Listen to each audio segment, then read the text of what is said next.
Well, I was around 16, 17 years old. I was at Sunday night service. Matter of fact, one of the preachers was preaching that night from Romans chapter 12, verse 1 and 2.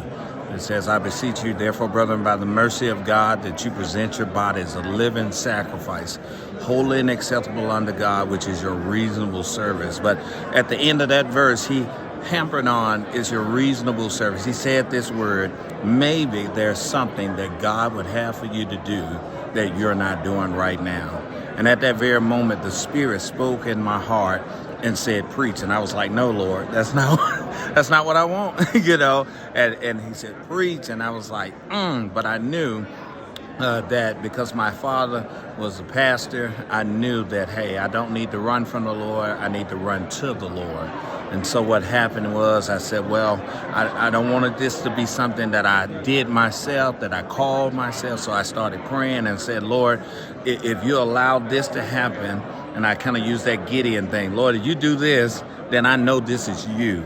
And that thing that I asked him to do, it came to fruition.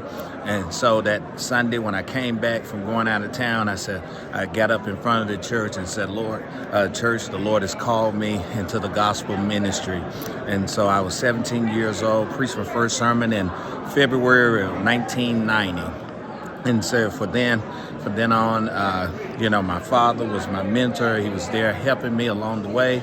And one of the things that he told me, even when I went to the first pastorate, he said, be faithful.